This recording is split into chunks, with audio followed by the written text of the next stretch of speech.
Bom, vamos lá, pessoal. Seguinte. Opa,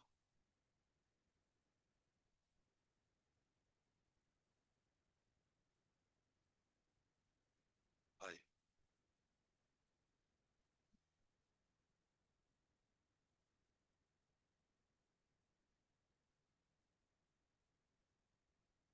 peraí. Isso. Isso é melhor. Vou começar então, gente. Bom dia. Hoje, como é a aula da terça-feira, eu resolvi manter o horário da terça-feira mesmo, tá? Então, na primeira aula, a gente vai entrar com os equilíbrios. E aí, na segunda aula, após o intervalo, a gente entra com ondulatória. O conteúdo de ontem, que foi quando eu troquei a aula com o Eloy, seria eletrodinâmica e orgânica. Esse conteúdo eu vou dar na aula de amanhã, tá? Vou deixar desse jeito aqui. Hoje à tarde, a gente vai continuar o assunto daqui, tá? Então, se vocês não puderem ficar hoje, assistam a aula de casa, pelo amor de Deus, tá? Esse assunto ele é bem importante. Esse é o tipo do assunto, gente, que se você perder a aula, você vai ficando mais difícil de entender as coisas que vem lá na frente, tá? Então, não percam essas aulas de forma nenhuma. Se não der para assistir hoje, não tem problema, mas assista, tá? O que que a gente começou a falar na semana passada?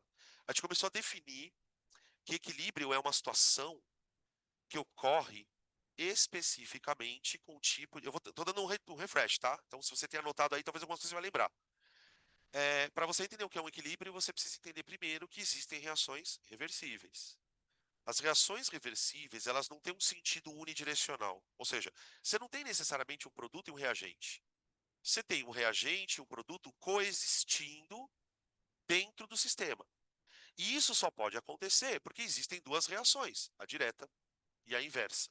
Beleza? O que acontece? Quando você tem uma reação direta, ela tem uma velocidade. Eu vou partir daqui, tá? E essa velocidade, ela depende de uma constante multiplicada pela concentração de reagentes. Então paramos por aqui. Opa, elevados a um certo número. Essa expressão, caso você não esteja reconhecendo, é a expressão que a gente estuda lá na cinética. Quando a gente fala que velocidade de reação depende de alguns fatores. Peraí, olha, olha pra lousa, olha lá. Que caralho. Ô, gente, vocês estão me vendo aí?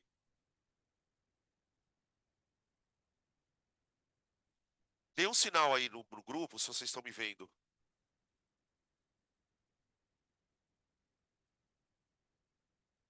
Tá normal pra vocês? Não, travou, né? Aí a coisa fica feia, hein? Será que é a internet? É, né? Ontem ele falou que tava com altos problemas na internet, né?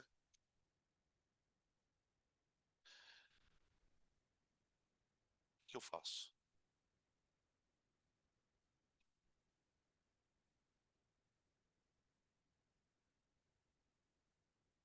Ai, que bosta.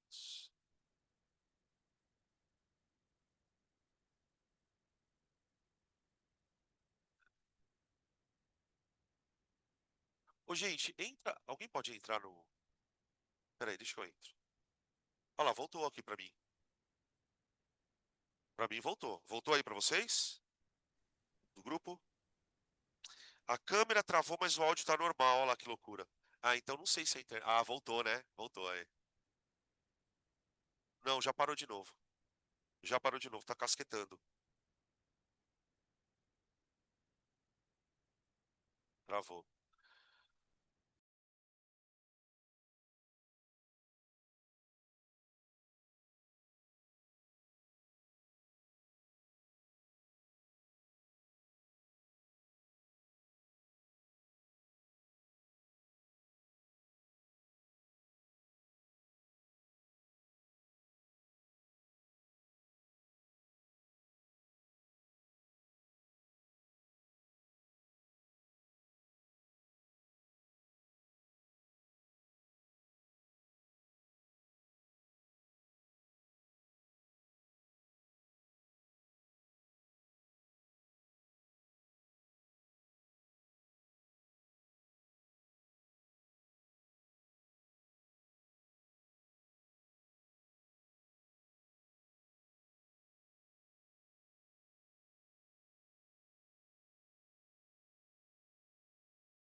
Eu vou deixar o áudio. Não sei se vocês estão me ouvindo, pessoal.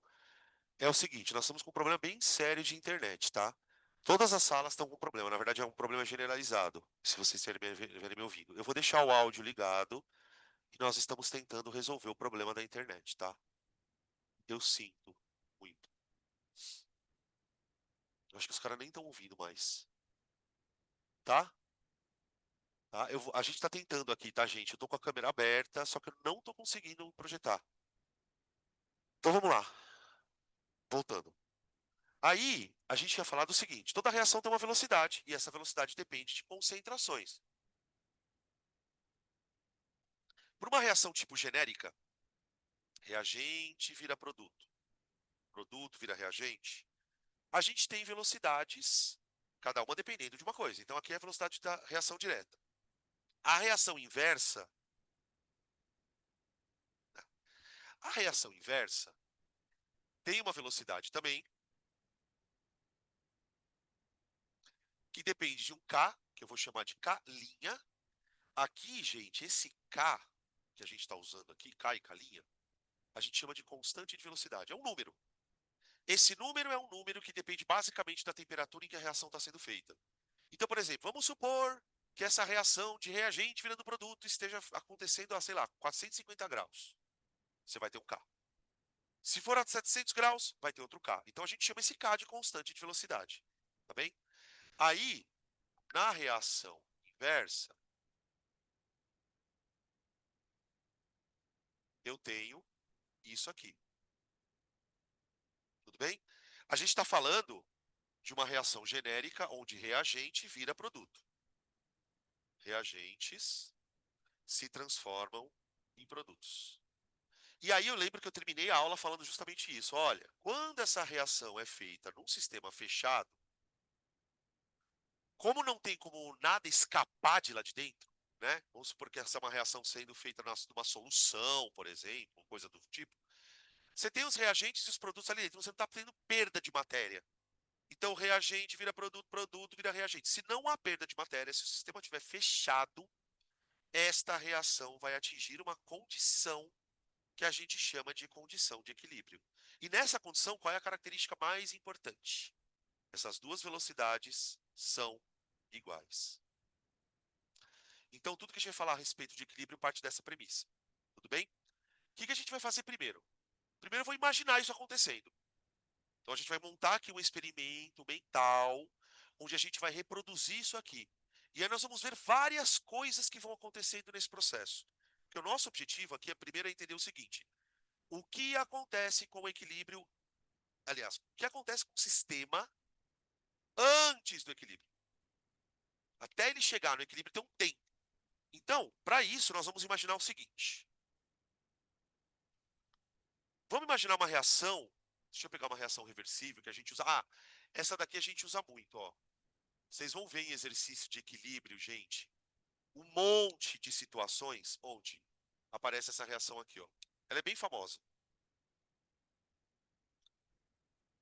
E por que ela é famosa? Adivinha? Porque ela é uma reação fácil de fazer em laboratório. Simples assim. Imagina que você tenha dois gases, NO2 e N2O4, coexistindo dentro de um sistema fechado. O NO2, pessoal, é um gás que pode como é que eu posso dizer? Se juntar com uma outra molécula igual e formar esse maluco aqui. Esse tipo de processo aqui a gente chama de dimerização na química. Dimerização. Eu peguei uma molécula pequena, juntei duas delas e formei o duplo aqui, ó, tá vendo? Esses dois carinhas a gente chama de monômeros. Monômeros. E esse aqui é o dímero. Tô colocando essas palavras, gente, não é para ficar prolixo, tá? É porque às vezes aparecem essas palavras no exercício. Fala assim, ó, considere o seguinte equilíbrio de dimerização do NO2. Entendeu? Tá aí. Vamos fazer isso acontecer dentro de um sistema. Gente,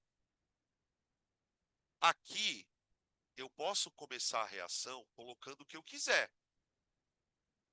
Eu posso colocar NO2, eu posso colocar N2O4. Vou colocar aqui uma tampa, tá? A gente vai abaixar ela, tá? Aí vamos supor que eu vou colocar nesse recipiente só um dos gases. Eu podia colocar a mistura, mas eu vou colocar só um. Eu vou colocar as bolinhas azuis. Vou colocar uma porradinha aqui, tá?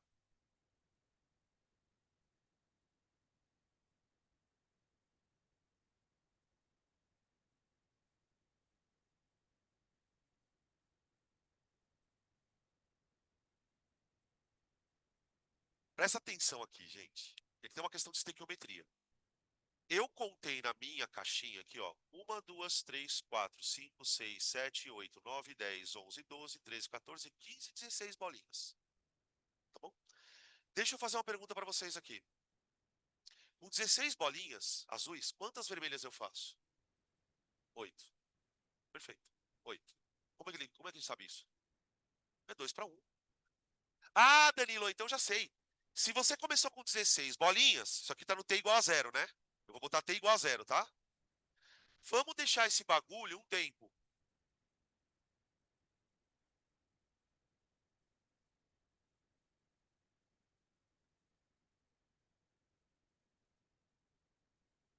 Olha lá, ele vai e volta, ó, tá vendo? É uma merda.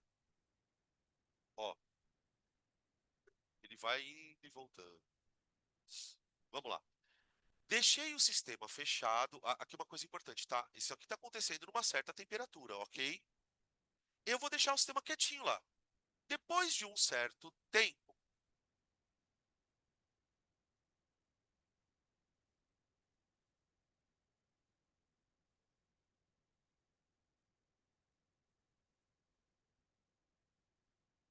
tem as bolinhas azuis aqui.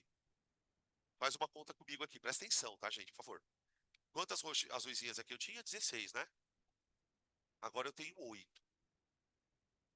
Eu coloquei 8, tá? Ah, por que você colocou 8, Danilo? Porque eu quis. Não tem problema nenhum. Eu coloquei 8 bolinhas. Então, para um pouquinho. Se eu tinha 16 azuis, agora eu tenho 8. Subiram 8 azuis, né? Quantas vermelhas entraram no lugar dela? 4. Obrigado. 4. Então, eu vou colocar aqui 4 bolinhas. Isso aqui eu vou chamar de equilíbrio.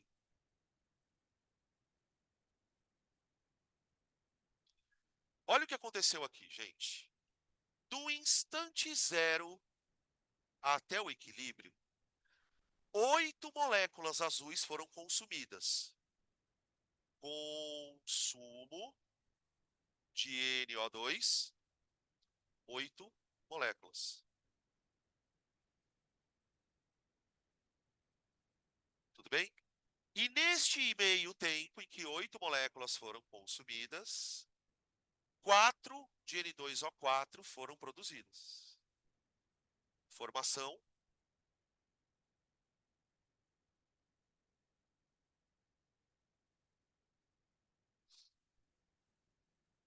tá bom? Beleza? Isso aqui é o equilíbrio. Tá, agora vamos pensar um pouco sobre esse processo, sobre essa situação aqui. Eu acabei de dizer para vocês, e a gente conversou sobre isso na outra semana, que o equilíbrio acontece quando duas velocidades se igualam, não é? Então, pera um pouquinho.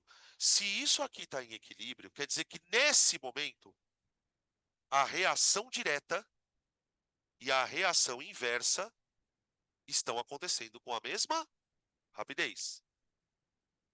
Tudo bem? O que que isso quer dizer, pessoal?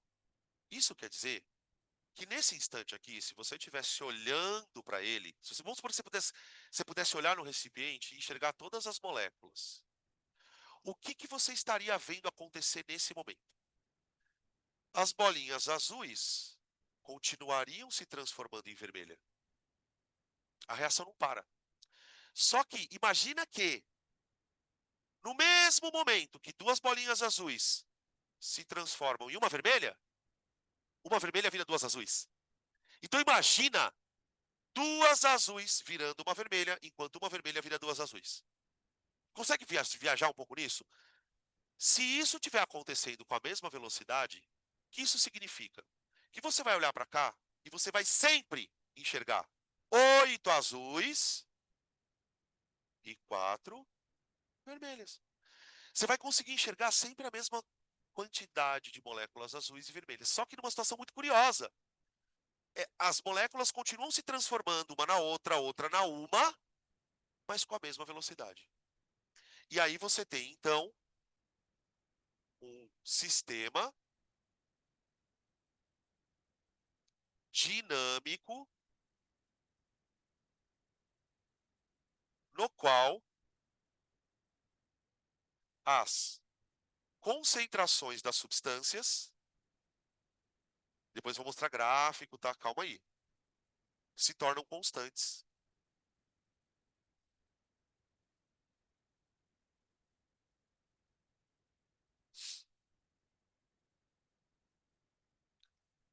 Entende o que eu estou dizendo? Imagina uma reação onde uma coisa é consumida, só que ela é reposta na mesma velocidade. Se uma coisa é consumida e ela é reposta na mesma velocidade, significa que a quantidade dela aqui dentro é constante. Entende essa situação? Imagina, por exemplo, eu sempre gosto de usar essa alegoria porque ela é bem simples de entender. Imagina uma caixa d'água com duas mangueiras. Uma que bota a água dentro da caixa e a outra que tira da caixa. Então você tem uma mangueira que enfia água na caixa e uma que tira. Se essas duas mangueiras estiverem funcionando com a mesma vazão, tipo a mesma velocidade com que a água entra, ela sai, a quantidade de água na caixa fica a mesma. A proposta de um equilíbrio é mais ou menos essa. Eu tenho uma coisa acontecendo ininterruptamente, só que num estado bem especial, tá? A gente pode fazer uma representação disso aqui, porque ninguém usa esse desenho, tá, gente? Isso aqui é uma coisa bem boba. É que ele é importante para você entender. A gente consegue representar esse tipo de fenômeno através de um gráfico de concentração. Então vamos representar o primeiro gráfico da história.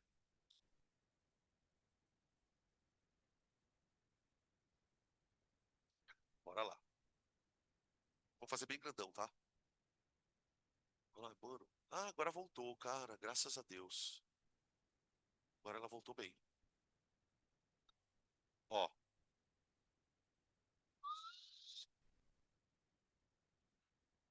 o gráfico que a gente representa, ele normalmente é assim, ó,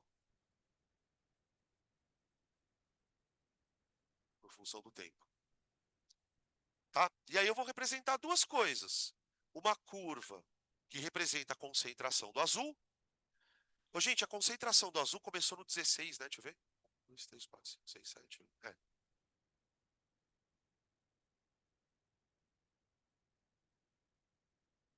Eu vou fazer bem bonitinho, tá?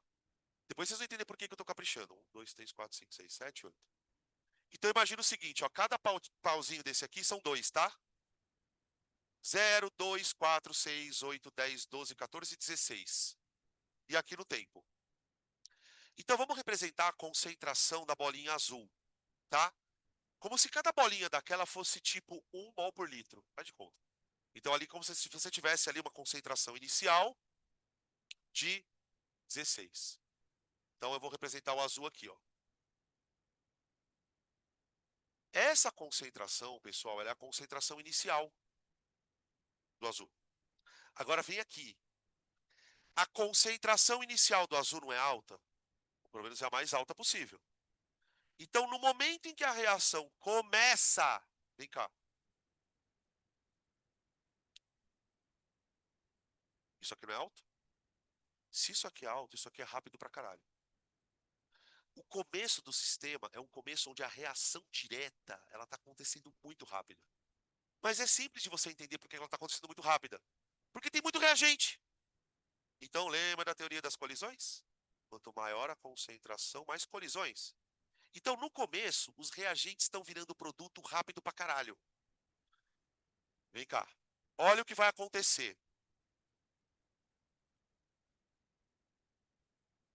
Os reagentes, eles começam daqui e vão fazer isso aqui, ó. E vão caindo. Isso. Tá vendo essa queda aqui? O que que essa queda representa? Não, vamos lá, fala. É perda de reagente, mas eu queria uma outra coisa junto com isso. É o, con- é o consumo de reagentes até o equilíbrio, tá bom? Isso aqui é o consumo de NO2 até o equilíbrio.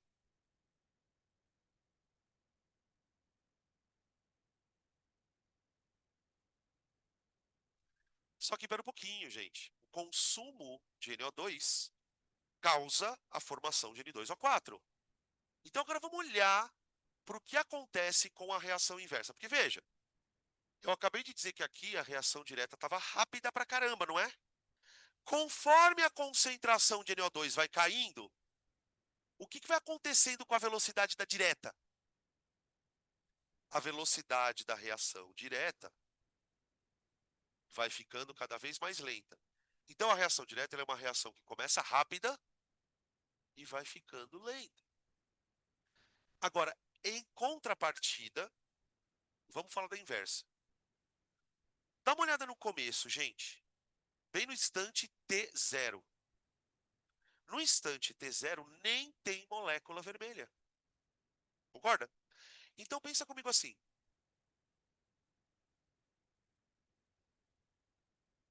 Se no instante T0 não tem vermelha, você concorda que no começo nem tem reação inversa? A reação inversa ela começa a surgir a hora que as primeiras bolinhas vermelhas aparecerem aqui. Então no começo não tem muita bolinha vermelha. Aí aparece uma bolinha vermelha, outra. Conforme a concentração da bolinha vermelha vai aumentando, a reação inversa vai ficando mais alta. Então, essa curva aqui, veja, eu estou colocando ela do 0 até o 4, porque eu estou mostrando 4 bolinhas vermelhas ali. Então, o que acontece? Esse aqui é a formação 2, 4, então, não é? Tá certo, 2, 4. 2, 4, 6, 8, é. Então, se eu produzir 4, tem que subir 2, né? Tá certo. Formação de N2O4. Agora presta atenção aqui, ó. Ps, ps.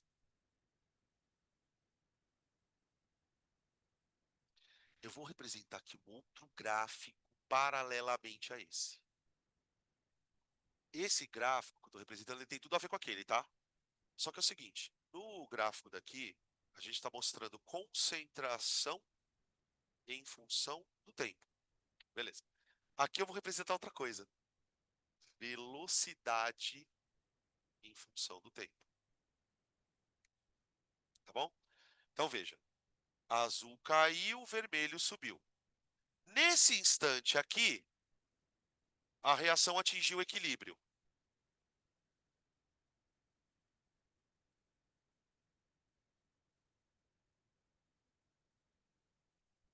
Tá bom? A partir desse momento, lembra a história da caixa d'água? O que significa? O N2O4 é produzido e consumido na mesma velocidade. Então vai acontecer um negócio muito louco aqui, porque as concentrações vão ficar constantes. Ô, gente, aqui surge a primeira questão que você vai encontrar de equilíbrio na vida. O cara vai te mostrar esse gráfico e vai te induzir a pensar que nesse momento a reação acabou. E por que que isso é muito comum para o aluno que não está muito avisado? O cara fala assim, peraí, olha, o reagente foi diminuindo e parou de diminuir. O produto foi aumentando e parou de aumentar. Então, o que a gente está percebendo aqui? Aparentemente, o gráfico sugere que a reação acabou. Só que, como a gente sabe que o sistema está em equilíbrio, a gente sabe que isso aqui não acabou, não. Porque, gente, a reação ela está em equilíbrio, mas não significa que ela parou de acontecer. A gente pode representar isso de uma forma bem legal assim, ó.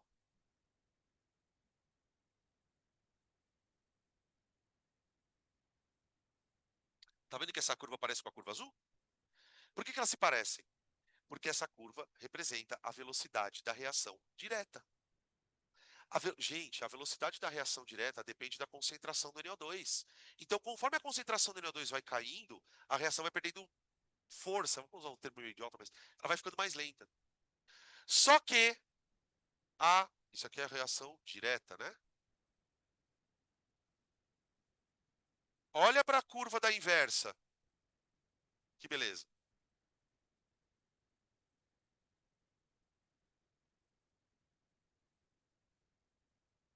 Tá vendo esse instante aqui, ó? Onde elas se igualam? É exatamente nesse instante em que as concentrações param de mudar. O sistema atingiu o equilíbrio aqui. Então eu tenho aqui o equilíbrio.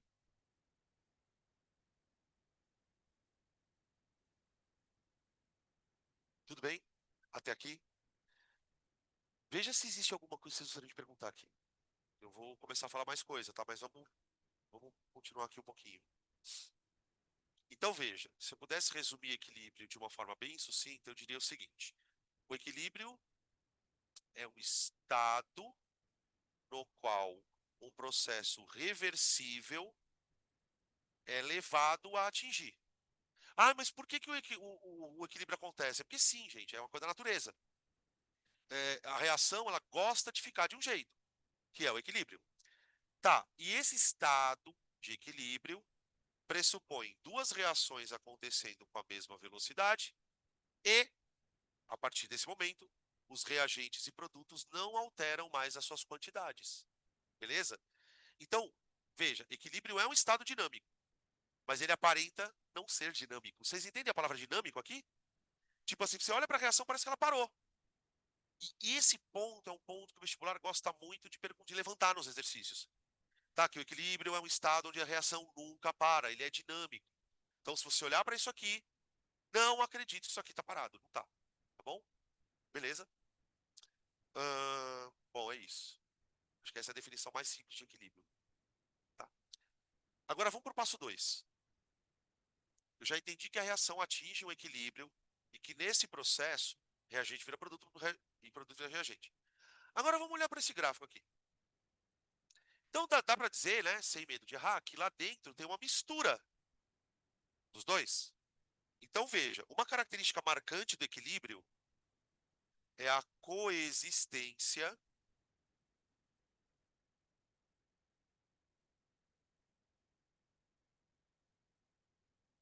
de reagentes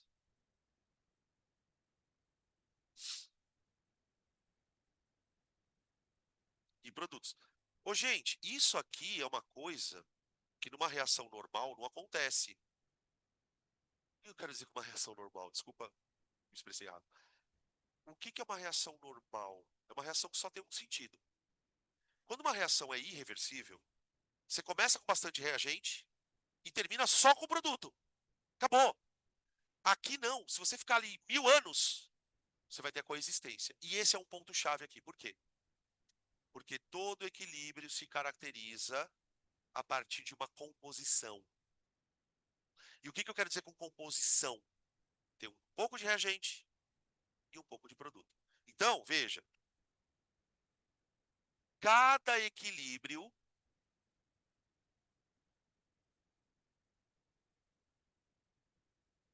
conduz a um sistema.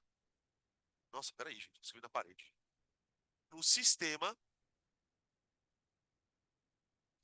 com composição definida. Eu vou explicar isso melhor, tá? Calma aí. Com composição definida. Então quer dizer que isso vai acontecer sempre, vai. Isso é um problema, gente. Vamos pensar em termos da indústria. Imagina que você montou uma indústria que você quer produzir NO2. NO2 não, desculpa, N2O4, tá? Alô? E, obviamente, como você é industrial, você quer dinheiro. E o dinheiro passa por rendimento. Então, veja, quando você vai fazer uma reação reversível, você sempre terá um problema. Por quê? Se você deixar essa reação acontecendo num galão, sei lá, 1000 horas, você nunca vai conseguir transformar todo o azul em vermelho. Não tem como. Por que que você não consegue transformar o azul em vermelho? Porque eles ficam ali coexistindo. Então, veja, trabalhar com esse tipo de reação é foda. Por que que é foda? Porque você nunca vai conseguir ter um rendimento de 100%. Dá pra ter essa percepção? Porque, gente, tenta imaginar o seguinte. Se a reação fosse... Eu vou fazer um gráfico aqui do lado, só para vocês sentirem o que eu estou querendo dizer com isso. Ó. Nossa. Ó. Vamos supor que a reação fosse irreversível. Se a reação fosse reversível, gente, o negócio era o seguinte, ó. Um, e um, certo? Conseguem perceber a diferença de um sistema irreversível de um reversível?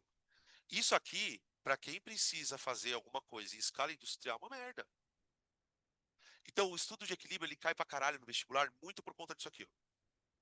E aí você começa então a gerar uma situação que é a seguinte: primeiro, se em todo equilíbrio eu tenho uma mistura, ou seja, se em todo equilíbrio eu tenho uma composição, é isso que eu quero dizer, uma mistura, como é que eu faço para melhorar a produtividade de um equilíbrio? Tipo, como é que eu faço para deixar um equilíbrio ter mais produto e menos reagente? Deu para entender o lance? É aqui que vai começar a entrar a constante de equilíbrio, tá? Então, veja, eu defini o que é equilíbrio, agora eu vou falar sobre a composição do equilíbrio, tá? Vamos lá. Então, aqui, eu não sei se eu estava numerando. Bom,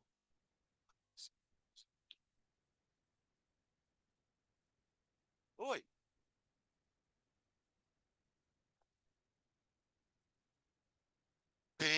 Tem, de um para um, tem como ser reversível também, tá? Não, não, não. Então, muita calma nessa palavra igual. Vocês perceberam que aqui, ó, a concentração não ficou igual. O que que você pode ser levado a pensar? Ah, eu sei que é porque que a concentração não ficou igual, Dan. Não ficou igual porque eu consumi X, e, não, aliás, eu produzi X, para isso eu gastei 2x. Mas deixa eu chamar a tua atenção. Mesmo na proporção 2 para 1, a concentração podia ter ficado igual. Quer ver por quê? Quantos eu tenho aqui? 16, né? Tá. E se eu consumisse daqui dos 16, será que dá para ficar igual? Até daria, viu? A questão é a seguinte: por que que não ficou igual? Porque não deu tempo. Por exemplo, se esse equilíbrio talvez demorasse um pouquinho mais para chegar, talvez isso aqui subisse um pouquinho mais, talvez isso aqui descesse um pouquinho mais, e a coisa aconteceria. Então, veja, é muito importante essa sua pergunta, por quê? Porque equilíbrio não pressupõe que nada seja igual. E outra, o fato das concentrações ficarem iguais não tem a ver com a proporção. Tem muito mais a ver com duas coisas.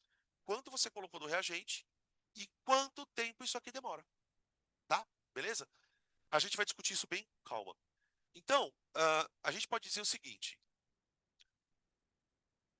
do que depende a composição do equilíbrio? Vamos falar sobre isso. Do que depende a composição. Gente, sempre que eu falar composição, você pensa, reagente produto, tá? Depende da composição do equilíbrio.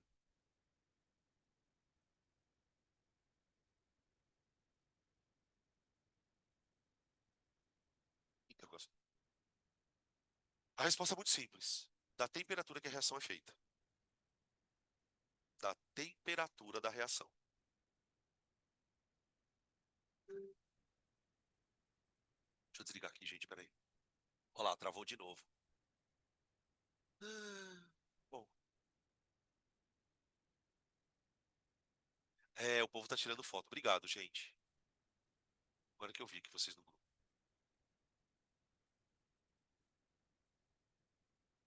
Não, acabou de novo. Resposta da temperatura.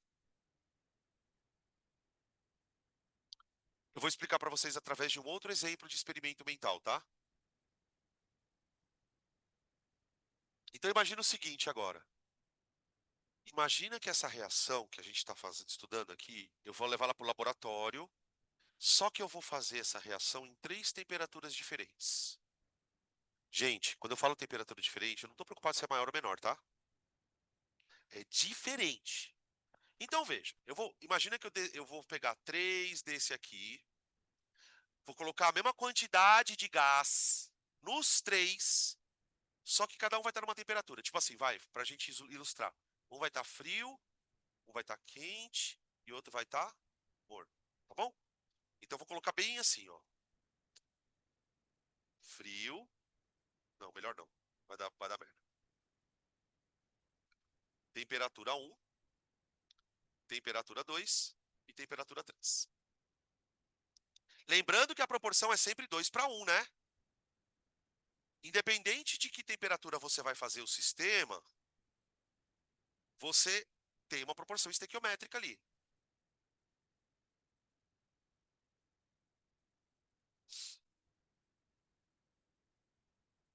Três equilíbrios conduzidos em três temperaturas diferentes.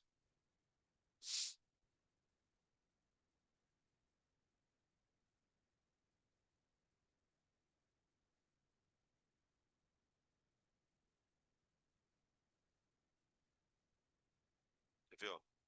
Concentração, tempo. Concentração, tempo. Vou esperar vocês desenharem, tá? Quem estiver desenhando aí. Senão eu começo a correr muito com a matéria.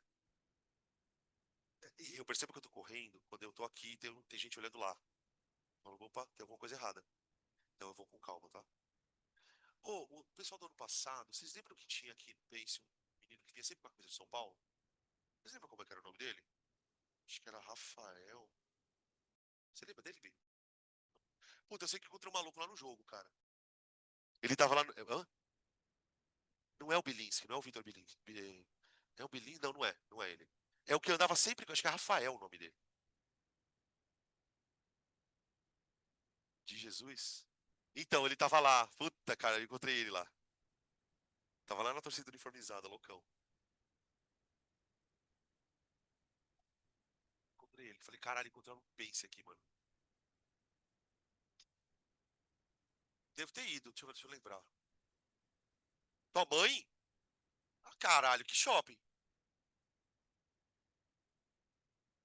É, eu tava lá. Eu fui no shopping Ibirapuera. Pode ter sido esse. Foi o dia que roubaram meu celular. Quer dizer, roubaram meu celular na quinta. Eu só fui conseguir mexer com isso na sexta pro sábado. É isso mesmo. Fui. Ah, engraçadinho. Você é idiota. Você é engraçado. Foda-se você. Que time você torce, Uli? Você tem cara de vascaíno. Vai tomar no cu, velho. Santista, cara. Daqui nem falar de São Paulo aí. Ué, mas o quê? Não, não, gente. Eu senão eu vou perder meu humor. Que já vocês sabem que não é muito, né? Vocês já sabem que meu humor ele vive na corda bamba. Bom, vamos lá. Temperatura um, 2, 3, tá? Esquece o quente e morno frio. Não fica imaginando que o 1 é frio e o 3 é quente, pelo amor de Deus. Tá, fiz um equilíbrio. Ele fez isso, ó.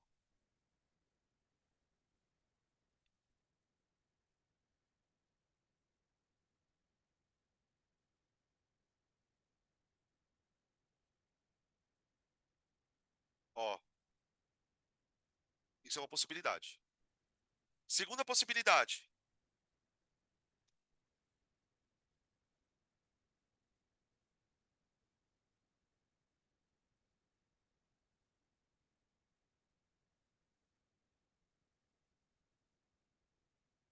Dá uma olhada nesses dois gráficos, pessoal. Eu quero chamar a atenção de vocês para um detalhe. Esse detalhe é muito importante. Percebe quanto a curva azul cai e quanto a vermelha sobe. Aqui no primeiro equilíbrio, ó, a azul, ela caiu. Puta, eu contei errado. Ah, não. Ela caiu quatro quadradinhos, tá vendo?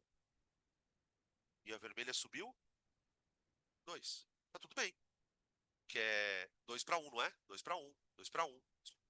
Agora, olha para a segunda temperatura. Eu fiz numa temperatura diferente, é a mesma reação. Só que nessa temperatura, ela não foi tão bem. Por que ela não foi tão bem quanto essa, pessoal? Eu estou falando tão bem sob a perspectiva do vermelho, né? Por exemplo, nessa daqui, ó, nessa temperatura, caiu 2 o azul e aí subiu um do vermelho. Tá? E pode acontecer. Aqui é uma situação bem rara, tá? Bem rara. Você pode ter situações assim, ó. Nesse caso aqui, isso não vai acontecer. Ó. Só que isso aqui é uma mera coincidência. É uma mera coincidência. Tá? Você ter ali uma situação onde o equilíbrio tem a mesma quantidade de produto e reagente. Depois a gente vai discutir que nessa questão aqui tem uma, uma particular, mas tudo bem. De maneira geral, eu quero que vocês entendam o seguinte, ó, eu tenho equilíbrios mais produto do que reagente e eu tenho equilíbrios com menos produto do que reagente. Isso é o grande regra da coisa. Aí a gente vai começar a criar um termo para isso. Quando a gente quiser dizer que tem mais vermelho do que azul, ou mais reagente do que produto, a gente vai falar assim, olha, esse equilíbrio está mais deslocado para a direita. Vou escrever isso aqui, ó. Equilíbrio deslocado para a esquerda. Desculpa. Para a direita. Desculpa, eu falei errado. Caramba. Se tem mais produto é para a direita, né? Eu estou chamando de produto que está do lado direito da reação. Esse equilíbrio aqui, você pode falar assim, ah, ele é um equilíbrio deslocado para a direita, ou, como é comum nos vestibulares, falar, olha, é um equilíbrio onde você tem predomínio de produtos.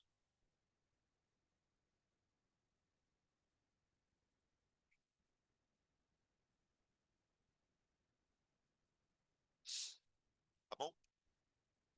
Nesse caso aqui, numa outra temperatura, eu tenho um equilíbrio que tem mais reagente. Equilíbrio deslocado para, oh, para a esquerda.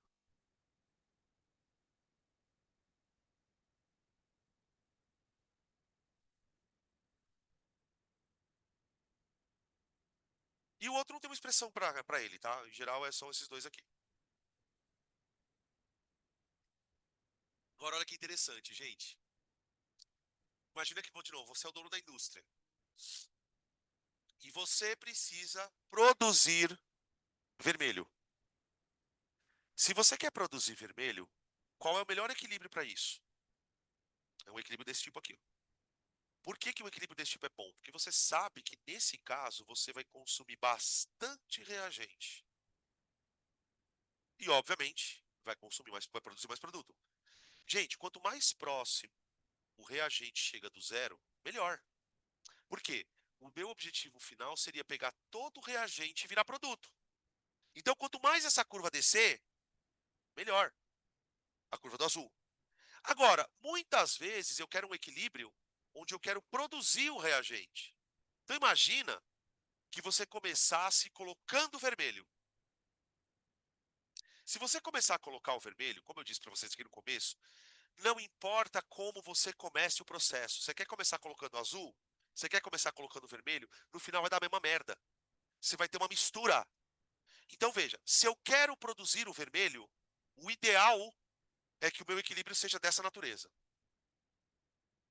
Se eu quero produzir o azul, o ideal é que o equilíbrio seja dessa natureza. Tudo bem? Qual é a questão delicada?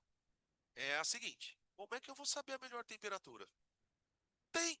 Você teria que ficar testando 1000 temperaturas para chegar na melhor temperatura para fazer a reação. E foi pensando nesta dificuldade que os químicos olharam e falaram: mano, peraí, vamos construir uma tabela para cada equilíbrio. E essa tabela vai dizer para a gente qual é a melhor temperatura para fazer o equilíbrio. Ele vai dizer: olha, se o equilíbrio for feito a 10 graus, você vai ter tanto de reagente, tanto de produto. Se o equilíbrio for feito a 20 graus, quer dizer, eu consigo prever o meu rendimento se eu souber a temperatura, entende? Como que os caras tiveram essa ideia genial? Eles criaram um número chamado constante de equilíbrio. Então é aqui esse o momento em que a nossa constante vai entrar. E nunca mais vai sair, tá? A constante de equilíbrio, gente, foi uma forma que a química inventou, digamos assim, de facilitar a vida das pessoas que estudam química. Então, bom, o cara vai fazer uma reação no laboratório, ele sabe que a reação é reversível, ele sabe que a reação é reversível e ele quer atingir um rendimento máximo lá. Então, o que ele vai fazer? Ele vai procurar qual é a melhor temperatura. Só que para procurar essa temperatura, ele vai analisar a constante. Então, vamos falar dela agora. Lá. A constante de equilíbrio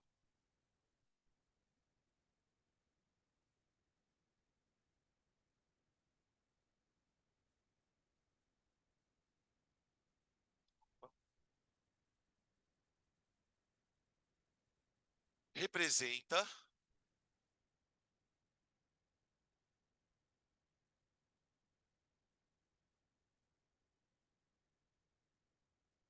matematicamente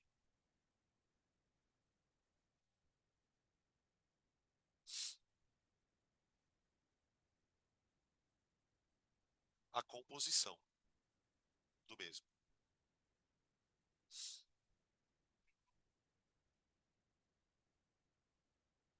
Então vamos ver. Primeiro eu vou mostrar para vocês como é que os caras inventaram essa constante, tá? E depois a gente vai ficar o resto da aula fazendo conta, tá?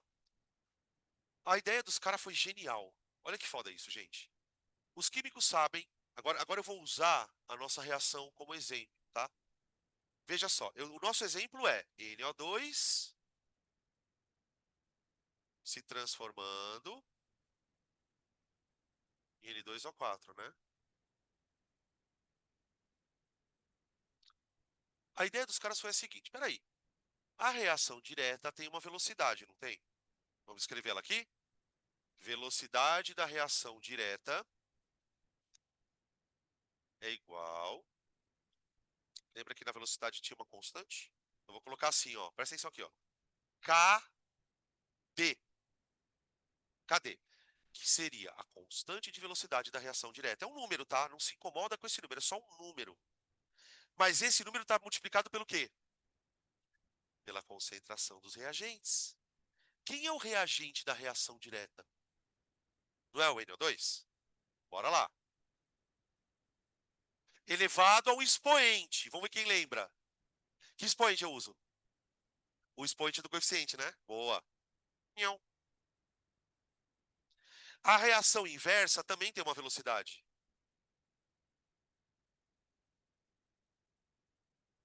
KI, que seria uma outra constante, só que multiplicada pelo reagente da inversa. O reagente da inversa é o N2O4. Tudo isso elevado à primeira. Aí os químicos partiram da seguinte premissa. Bom, para um pouquinho. Se no equilíbrio as velocidades se igualam, se no equilíbrio as velocidades se igualam, eu vou igualar. Eu vou igualar. Então vamos lá. No equilíbrio,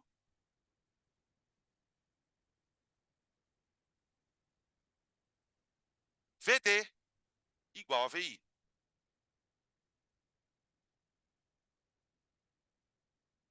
Tudo bem? Então iguala.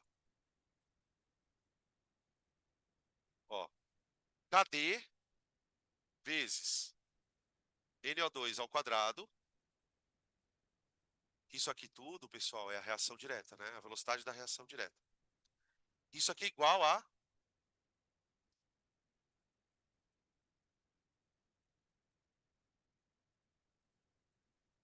KI vezes a inversa.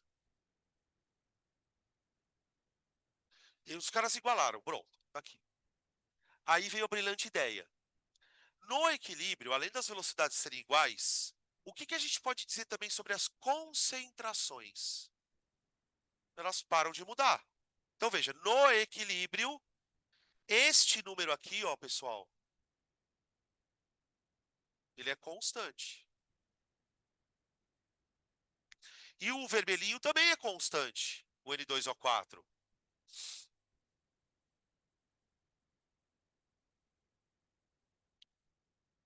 Aí, ó, olha para os gráficos ali. Tá olhando? Você tem várias situações. Isso pode ser maior que isso pode ser maior que isso, entendem? O que eu vou fazer agora é o seguinte: eu vou isolar tudo que é K para um lado e tudo que é concentração é para o outro. Tá bom? Bora lá. KD dividido por KI. Passei o KI para cá, tá bom? Aí, como eu passei o KI para a esquerda, eu vou passar isso aqui, ó, para direita. Vai ficar assim, ó. N2O4, a primeira, NO2 ao quadrado. A gente chegou numa coisa muito interessante, que é o seguinte. Veja, no equilíbrio as concentrações são constantes. Então, para um pouquinho. Se esse número aqui é constante e esse número aqui também é constante no equilíbrio, você concorda que essa conta não muda mais? Tipo assim, no momento que a reação começa, as concentrações estão mudando, não estão? Então tenta imaginar na tua cabeça que enquanto a reação está chegando no equilíbrio, esse número está mudando. Sei lá como ele está mudando. Mas a hora que acontecer isso aqui, ó, esse número para de mudar. Deu para entender? Quando esse número para de mudar, a gente vai chamá-lo de constante do equilíbrio.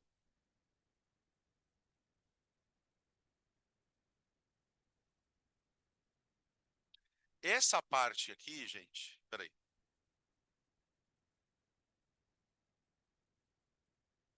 Essa parte, ela só prova o que eu estou dizendo. Quando a reação entrar em equilíbrio, esse número fica igual à divisão de duas constantes.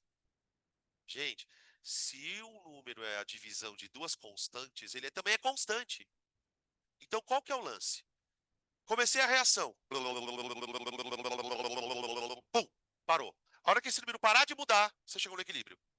E aqui vem um grande salto da história. Por quê? Dependendo de como for o gráfico, gente, esse número vai dar um valor. Então, veja, se o equilíbrio for feito nessa temperatura, o número dá mais alto do que se ele for feito a essa temperatura. Começa a analisar aqui uma coisa muito importante, gente. Olha para esse gráfico aqui, ó. Nessa situação, no primeiro gráfico, o vermelhinho seria maior que o azul. Então essa constante vai dar um número. Se você faz uma reação numa temperatura onde você tem pouco produto e muito reagente, esse número muda. Entende? Então veja, a conclusão que a gente precisa chegar aqui e guardar ela com muito carinho é a seguinte: para cada temperatura que você fizer um equilíbrio, você vai ter uma constante diferente. Entende?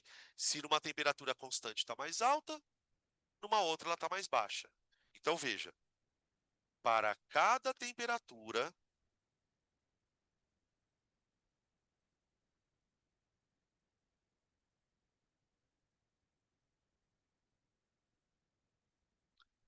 a constante de equilíbrio assume um valor.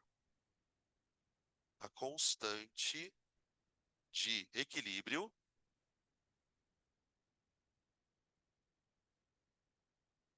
assume valor.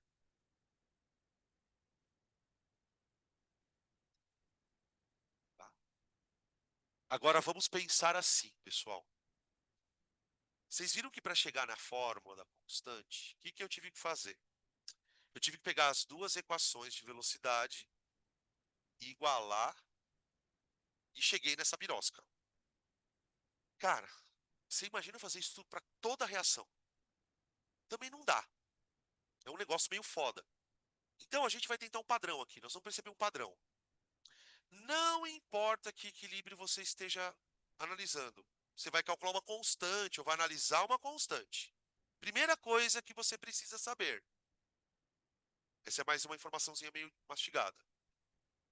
Quanto maior for a constante de um equilíbrio,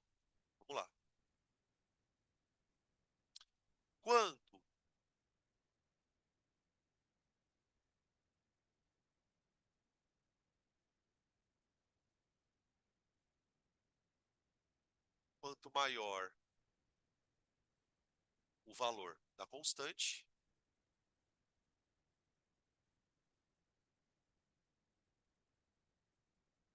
vírgula. Agora eu vou pedir para que vocês tentem completar essa frase. Vamos ver. O que vocês acharem que serve aqui. Quanto maior o valor da constante. Veja assim, ó. Olha para a fórmula da constante. Para esse número da grande, o que tem que acontecer com essas coisas aqui, ó, de maneira geral? Esse grande, esse pequeno, não é? Tá. E se esse número aqui for pequenininho? Aí é porque o de baixo é maior que o de cima. Tá, agora volta. O de cima não é o produto? O de baixo não é o reagente? Então guarda. Constante alta, muito produto. Constante baixa, muito reagente e pouco produto. Tá? Então, ó, quanto maior o valor da constante, maior será a concentração do produto. Do produto. E, consequentemente, menor a do reagente, né, gente? Estou colocando só o principal. E vou colocar outra frase também, mesmo sabendo que ela pode ser meio retórica, mas enfim. Quanto menor o valor da constante,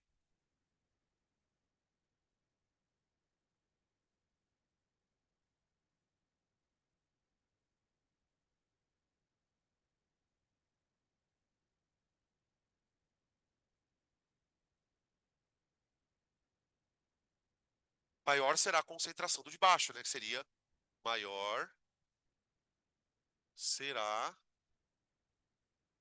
a concentração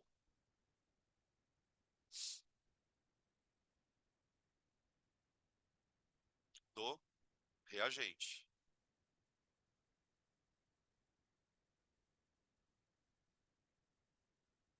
Essa perspectiva ela é muito legal, porque ela permite que a gente consiga criar uma fórmula para qualquer constante de equilíbrio que você for calcular. Vocês viram ali que cada reação vai ter uma constante diferente. Mas eu posso generalizar essa fórmula da seguinte maneira, ó. Eu posso dizer que a constante de equilíbrio. Gente, para um pouquinho aqui, quero fazer só um detalhe. Esse K tem nada a ver com isso aqui, tá? A gente sabe, você pode perguntar para mim assim, Danilo, mas se você está chamando isso aqui de constante de equilíbrio, você está dizendo que a constante de equilíbrio é igual a KD sobre KI. Tudo bem, mas isso aqui não importa. O que importa é o valor dessa conta aqui, ó, associada a isso. Então, olha o que eu vou fazer. A constante de equilíbrio aí, para qualquer reação, você vai calcular assim, ó. Concentração dos produtos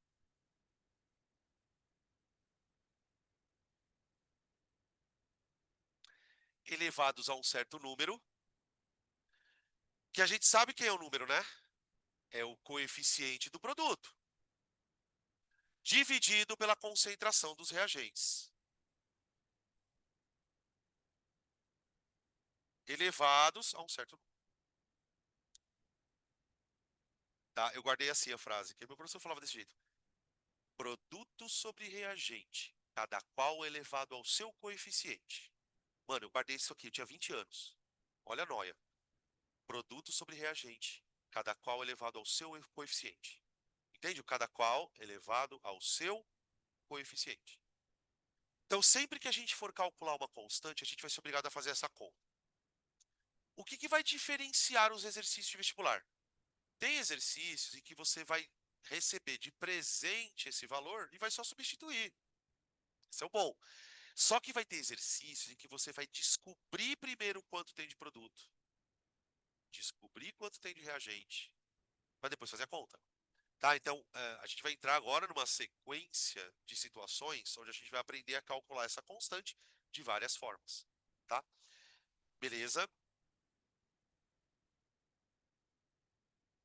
Vou ficar um pouquinho aqui pro pessoal de casa também terminar de. Tá?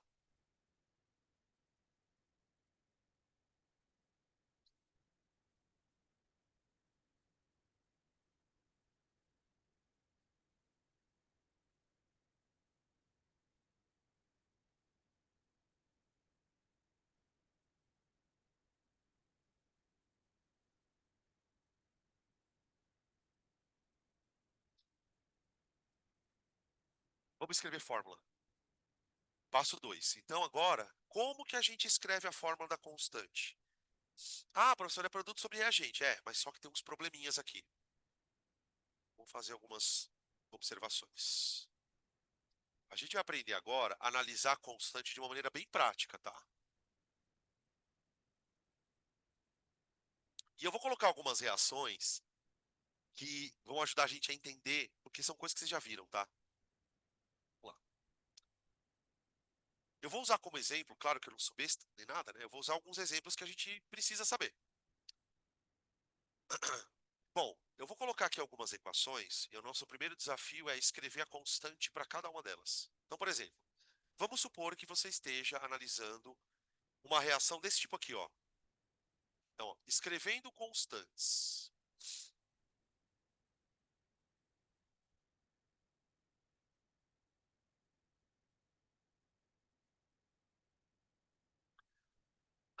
Vamos lá, eu vou escrever a reação, vou fazer os comentários aqui do lado, ó. Uma outra reação muito famosa que aparece quando você estuda equilíbrio é essa daqui, ó. Quando a gente estuda equilíbrio é muito louco, porque assim, embora o assunto seja foda, eu acho bem difícil.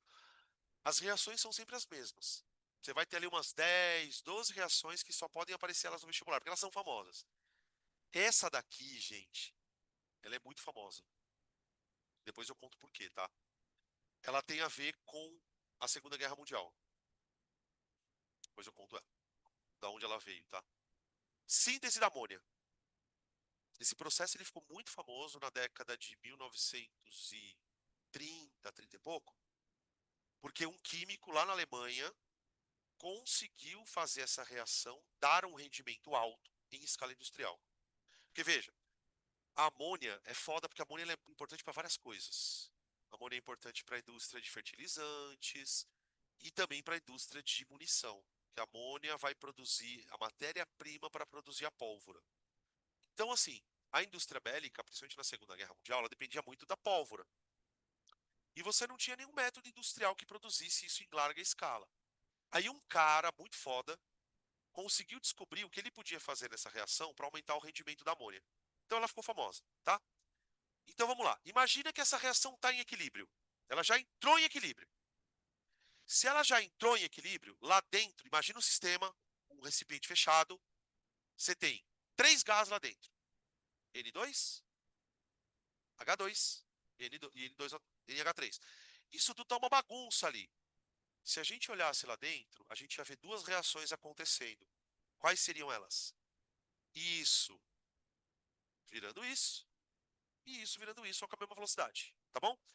Tá, aí vamos supor que eu precise escrever a fórmula do Keck. Keck, constante de equilíbrio. Eu ponho a fração e já lasco o pau naquela formulinha. Produto. Quem é o produto ali? Amônia, né? Gente, produto é sempre da direita, tá? Então, amônia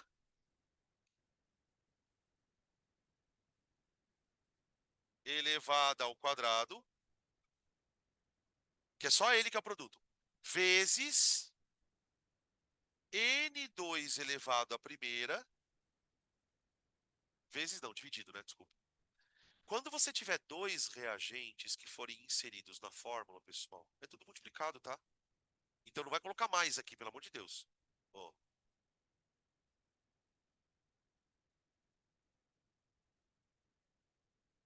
ó. Essa é a constante da. Aí vem assim: considere a constante da síntese de formação, da síntese da amônia. É isso que ele está falando, tá bom? Olha por que é importante você olhar para esse número aqui, não muito matematicamente só. Pensa assim: o que faz esse número ficar alto? Isso aqui grande. O que faz esse número ficar baixo? Isso grande. Entende? Então, por exemplo, imagine que você tenha diante de si a seguinte informação: olha, na reação acima aí, a constante de equilíbrio a 30 graus, ela vale. Eu nem sei o valor, tá, gente? Foda-se, eu vou inventar. 0,003. E a constante de equilíbrio às. Deixa eu pensar. A 5 graus, ela vale 2,5. É assim que vem. Por exemplo, tem aluno que pergunta para mim assim, quando o cara vem com a questão de equilíbrio, fala, professor, por que que ele deu a temperatura? Isso é uma falha conceitual gravíssima. Ele deu a temperatura para nada. Só que você precisa entender que a temperatura é que interfere. Então, por exemplo, você acha que a reação de amônia, de produzir amônia, ela gosta de temperatura quente ou gosta de temperatura fria? Pronto, reação exotérmica. Ó que louco. Então, se eu quiser produzir amônia, o que que eu tenho que fazer com a temperatura? Abaixar o máximo possível. Agora, se o meu problema é não produzir amônia, aí eu escolho uma temperatura. Você começa a entender que você pode controlar a porra da reação.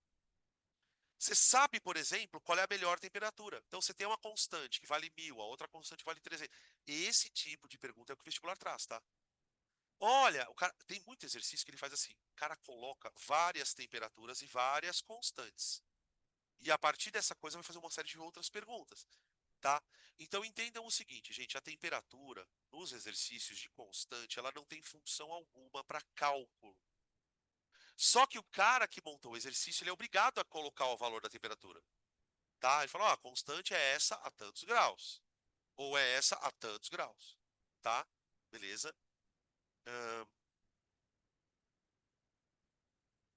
vamos dificultar um pouquinho? Oi? Ele pode, tem várias coisas que ele pode fazer, por exemplo, ele pode te dar ele pode te dar constante numa temperatura, por exemplo, e falar assim, ó, isso aqui é mais, esse aqui é o mais foda que tem, tá? Ele fala assim, ó, imagina que você está fazendo uma reação a 5 graus e a constante é 2,5. Aí ele vira para você e fala assim, ó, se eu colocar 0,5 mol aqui e 2 mol aqui, quanto eu vou ter do outro? Entende? Não dá para você fazer um cálculo estequiométrico simples. Por que que não dá para fazer um cálculo estequiométrico simples? Porque não é uma reação irreversível. Por exemplo, se eu chego para você e falo assim, ó, esquece só isso aqui daqui a pouco, tá? Imagina que a reação fosse assim, ok? E aí eu chego para você e falo assim, Matheus, eu vou colocar um mol aqui e três. Quanto eu produzo no final? Dois. Acabou. Porque ela é irreversível. Quando a reação é irreversível, você tem certeza que isso aqui vai acabar. Agora, a partir do momento que o processo é volta, aí se torna um processo mais desafiador você fazer essa conta. Tá? Esse é um dos passos que a gente vai fazer. Como é que eu faço um problema de cálculo estequiométrico numa reação reversível? Porque é isso que eu estou discutindo aqui. Tá? Beleza. Vê esse outro caso aqui, gente. Esse aqui é muito louco. Esse a gente vai usar pra caramba, tá? São dois, na verdade. Vou colocar só um. Oi.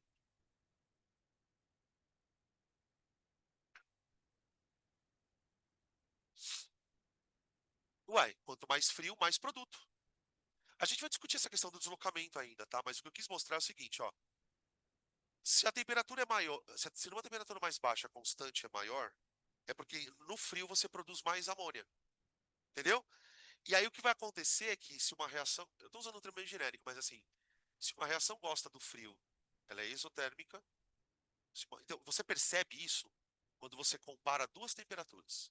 Por exemplo, numa reação que é exotérmica, quando a temperatura baixa, a constante sobe, entendeu? Se a reação fosse endo, essa daqui, aí seria o contrário, tá? Isso ajuda a gente a ter uma clareza bem legal na parte de deslocamento. Lembra aquela frase assim? Aumento de temperatura favorece a endo, diminuição de temperatura favorece a isso. É daqui que vem. Tá.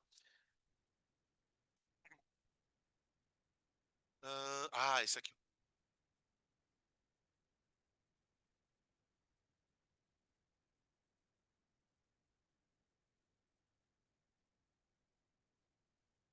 Olha ele aqui, ó. Voltou, voltou. Eles, os ácidos. Eu já andei falando para vocês várias vezes que o processo de ionização de um ácido, você só consegue entender ele direito, sabe? Essa história de ácido forte, ácido fraco. Você só consegue entender direito quando você estuda equilíbrio.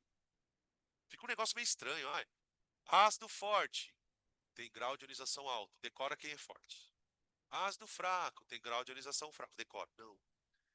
Aqui a gente vai olhar para uma forma um pouco mais detalhada. Todo ácido, quando ioniza na água, participa de um processo reversível. Bem calmo. O HCN vai ser colocado na água. Pela definição do Arrhenius, o que a gente espera que aconteça aqui? O ácido, ele vai liberar o hidrogênio, só que o hidrogênio não fica solto, né? Ele vai para a água, lembra? Ele faz isso aqui, ó, gente.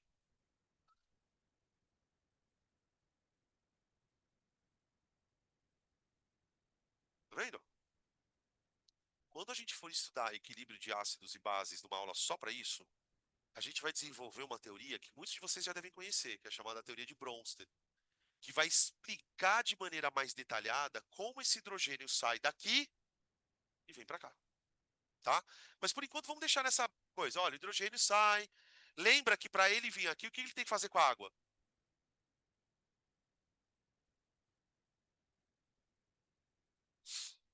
Dativa. Lembra que o oxigênio da água tem dois pares de elétrons? Quando o hidrogênio sai do ácido, ele sai na forma de H+. E um H+ é um hidrogênio que não tem elétron. Então, ele pula para a água, protona a água, a gente vai chamar esse H+ de próton, e forma o cianeto. Uhum. Agora eu vou colocar um outro ácido aqui. Dois, tá? Pra gente fazer um pouquinho de análise. Qual a diferença dos dois ácidos que eu estou colocando aqui? Um é forte, na teoria do Arrhenius, né? Um é classificado como forte e o outro é classificado como fraco. O Arrhenius, ele não conseguia explicar isso muito bem. Ele foi até a metade do caminho. Ele disse assim, olha, um ácido que é forte, ele está muito mais ionizado do que não ionizado. E ele não sabia por que isso acontecia. Agora a gente sabe. O que o Bronsted e o Lowry propõem? Eles dizem assim, olha, sabe por que um ácido pode ser forte ou fraco? Porque todo processo de ácido é um equilíbrio. Então, tipo assim, quando você colocar um ácido na água, esse processo ele vai acontecer sempre de maneira cíclica. Então, você sempre vai ter lá dentro ácidos perdendo hidrogênio e os íons voltando a formar o ácido. Então, olha como faz muito mais sentido.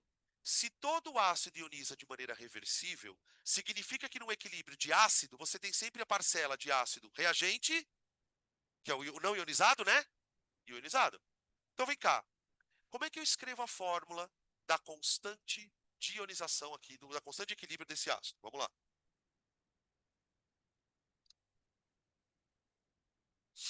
Ó, não, tá aqui. Keck, igual. O que eu tenho no equilíbrio? Produtos.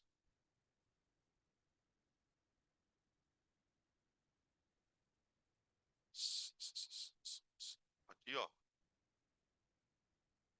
Tudo bem? Os reagentes são esses dois, não é? Agora, muita calma nessa hora. O que significa esse colchete aqui, pessoal?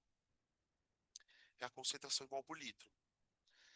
Agora, pensa no conceito de concentração. Em que momento a gente criou esse conceito? Quando a gente está falando de soluções. Só tem sentido você falar em concentração se uma coisa está misturada na outra, não é? Tá. Agora pensa comigo. O que a gente tem acontecendo aqui? Uma ionização dentro da água. Olha que curioso. A água, ela está exercendo dois papéis aqui. Ela é uma substância que reage? É. Só que além dela ser uma substância que reage, ela também é o ambiente, não é? O solvente. Então parece um pouco bizarro você imaginar concentração de água na água. Não tem sentido. Não tem sentido porque a água é o próprio solvente. Então, para você expressar concentração dentro da água, é sempre alguma coisa que está lá dentro. Então, o que acontece às vezes é que, em algumas situações, a hora que você vai escrever a constante de alguma coisa, tem alguma substância que não aparece na fórmula. Aqui, ó. Aqui, quem não está aparecendo é a água, tá? A gente fala assim, olha, não tem como colocar a água no cálculo da constante de equilíbrio porque não existe concentração de água na água. Então, qual que é a dica de amigo que eu dou para vocês? Quando é que você sabe se uma coisa vai entrar na fórmula ou não? Você precisa saber qual é o papel dela lá dentro. Então, uma coisa já ficou muito claro, tá? Sempre que a reação estiver acontecendo na água, ela não vai entrar na fórmula. E nem aqui, ó, que também, ó, igualzinho, tá?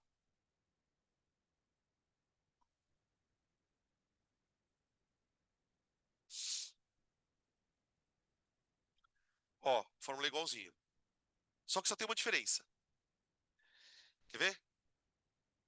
O resultado dessa conta a 25 graus, para o HCN, é 10 elevado a menos 5. E para o ácido clorídrico, é 10 ao quadrado.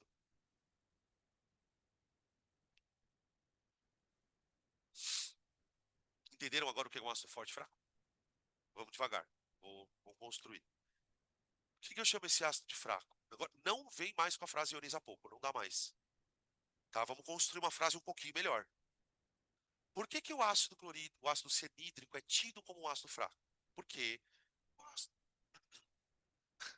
o ácido cianídrico ele faz parte de um equilíbrio cuja constante é baixa.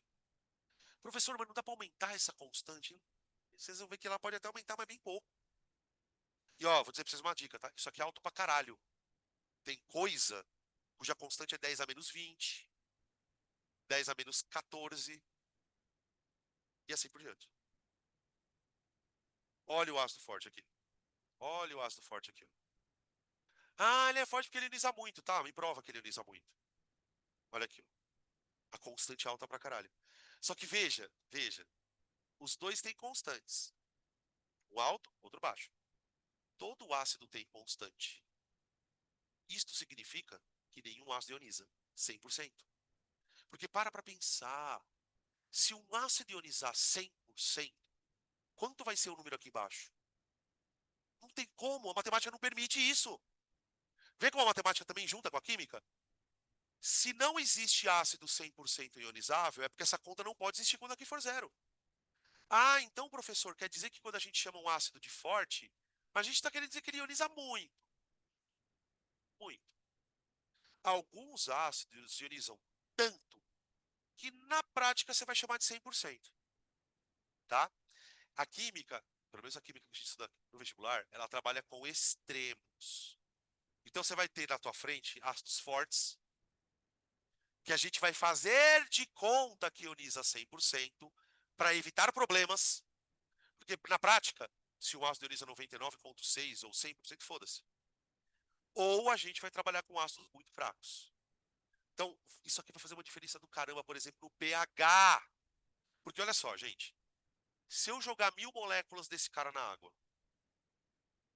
e se eu jogar 1.000 moléculas desse cara na água, cada um em águas diferentes, vocês acham que a mesma quantidade de ácido vai quebrar? Onde quebra mais? No ácido mais? Se no ácido mais forte quebra mais, eu tenho mais H+, não tenho? Ambiente mais ácido. Entende? Eu posso ter gente, eu posso ter dois ácidos de mesma concentração, só que pHs completamente diferentes. Vou dar um exemplo bem básico. Se você pegar um ácido HCl 0,1 mol por litro, que é uma concentração bem alta, tá, gente? O pH dessa birosca é 1. O final da vida aqui do cursinho, a gente vai aprender a fazer essa conta, tá? Se eu pegar o ácido cianídrico na mesma concentração e jogar na água, o pH dele vai dar 4.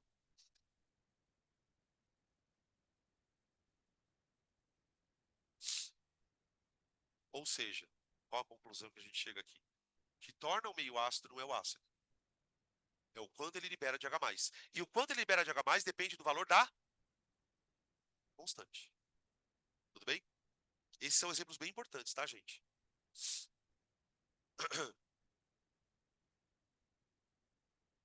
K. Não, peraí, não, calma. Num cafezinho, nada. Eu vou dar um último exemplo, tá? Que são coisas importantes. Então, ó, água não entra no equilíbrio, na constante, toda vez que a reação estiver acontecendo nela.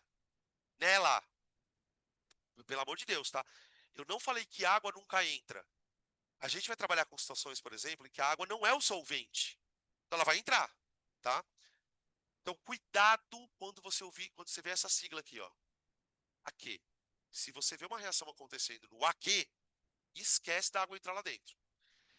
Você quer ver uma outra coisa que não entra numa constante, que também não tem concentração, gente? É o seguinte, ó.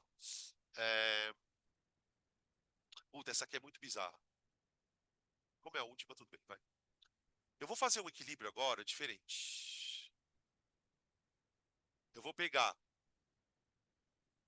carbonato de cálcio e vou colocar num recipiente. Fechado, tá? O carbonato. Oh, meu Deus do céu, essa voz. O carbonato de cálcio ele é um sólido. E vou deixar ele lá dentro. Aí, conforme o tempo vai passando, esse sólido, KCO3, os carbonatos, eles são sais muito sensíveis a calor. Então, por exemplo, dependendo da temperatura que isso aqui tiver, se é uma temperatura mais alta, esse carbonato ele começa a sofrer uma decomposição. Carbonatos eles têm essa característica de quebrar. É um sal bem sensível, assim. Aí olha o que acontece. O carbonato de cálcio vira gás carbônico. Aqui eu vou colocar de cor diferente, vocês já vão entender por quê. E uma outra substância que é conhecida nossa, que é a cal, o óxido de cálcio. Olha lá ele. Então, gente, olha que curiosidade. Imagina que você tivesse dentro do laboratório fazendo essa reação aqui. Depois de um certo tempo, o que você ia encontrar lá dentro do sistema? Você ia encontrar um pouco de KCO3, com certeza. Você ia encontrar também um pouco de CaO, porque uma parte dele virou isso. E também iria encontrar, só que daí no estado gasoso, o CO2. Tudo bem? Gente, esses dois tipos de equilíbrio, eles têm uma diferença fundamental. Por exemplo, ó, esses equilíbrios e esse aqui, ó, eles têm uma diferença fundamental do primeiro, do outro ali. Todos esses equilíbrios que eu mostrei para vocês são equilíbrios que estão acontecendo num sistema homogêneo, não é? Por exemplo, ó, aqui eu tenho gás, gás, gás. Então, por mais que você saiba que os caras estão misturados lá dentro, você sabe que o sistema é homogêneo. Fechou? Então, isso aqui é chamado de equilíbrio homogêneo. Aqui também, ó, tá? Não é um conceito muito complexo, gente, porque vocês já sabem o que é um sistema homogêneo. Então, pensa, se você ouvir na prova equilíbrio homogêneo, não se assusta. Equilíbrio que acontece em uma única fase. Os equilíbrios homogêneos mais famosos que a gente estuda são os que acontecem na água, tá? Esse equilíbrio não é homogêneo, ele é heterogêneo. Tudo bem? Por que ele é heterogêneo? Porque ele tem substâncias em fases diferentes. Você tem um sistema sólido, gás. A gente estuda esses equilíbrios também, tá?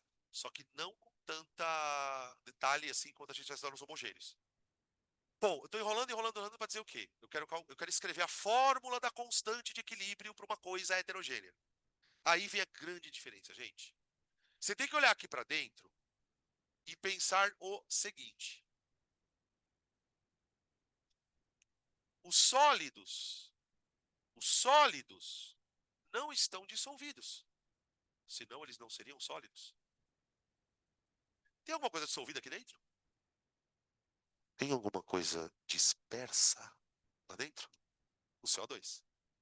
Quer ver uma coisa? Eu posso calcular a concentração do CO2? É só pegar o número de mols e dividir pelo volume. Mas eu sabe por que eu posso fazer isso? Porque o CO2 está espalhado por todo o volume. Você não pode calcular a concentração de um negócio se ele não está disperso. Tudo bem? Então veja, se eu for escrever a fórmula do Keck, olha como ela vai ficar, gente. Acabou. É isso aqui, ó. Esse cara que devia estar aqui em cima e esse cara que devia estar aqui embaixo, não tem sentido você colocar concentração, tá bom? Então veja, o que que eu posso tirar da fórmula do Keck? Solventes e sólidos. Então, ó, sólidos não possuem concentração. Como não possui, professor? Claro que não. O que o sólido tem, gente, é uma outra coisa chamada densidade. Só que vocês entendem que densidade é diferente de concentração? Porque densidade é o quê? É a quantidade do cara dividido pelo volume dele, não é? A concentração é a quantidade do cara dividido pelo volume onde ele está misturado. É um pouco diferente. Então, ó, sólidos não possuem concentração. Nossa, eu esqueci de escrever uma coisa aqui, gente. Desculpa. Escreve aí, tá?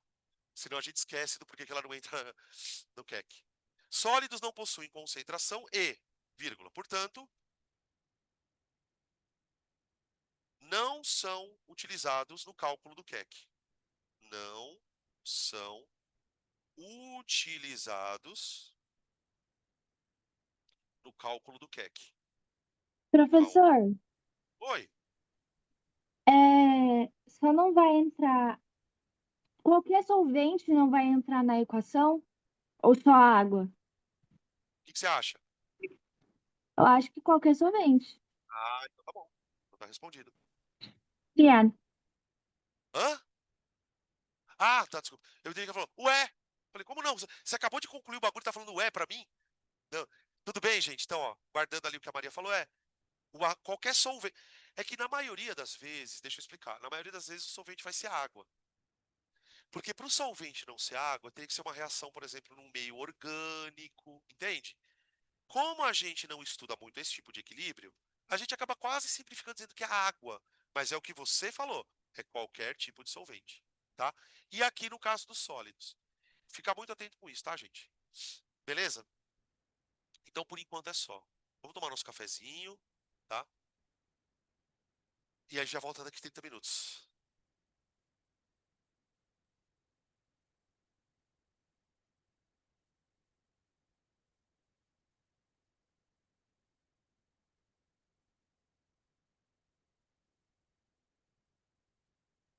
A gente volta em 30, tá, pessoal?